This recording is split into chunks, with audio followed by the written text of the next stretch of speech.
problems that we've encountered and things that we've had to learn over time is that if you go to use a bit of sandpaper and you fold it, it can crack and you don't get like an even fold in it. So we learn these things from people as well. And one thing that you can actually do, this is a paper-based sandpaper. You can get material based sandpapers as well, but this is generally what you would buy in the shops.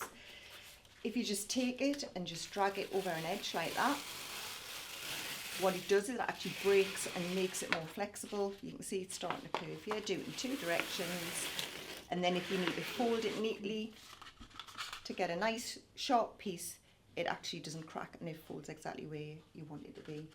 We don't sand with hands because on your hand you've obviously got a lot more pressure on the palm of your hand as opposed to your fingers. So if you started sanding like that, you wouldn't get an even sand on the wood. So we use things like, now there's an array of things that you can do. If you've actually got a sand block, we just fold that over the paper, fold it round, and you can move it as and when the sandpaper weighs down, always doing it towards the grain. If you don't have a sand block, you can use little bits of wood. You can use anything that's hard that you're not bothered if it gets destroyed in the house. Just something that's going to give you a solid base and something that you can grip while you're actually sanding. You can get the more professional ones if you want to do that sort of thing, because it does give you a good grip when you sand.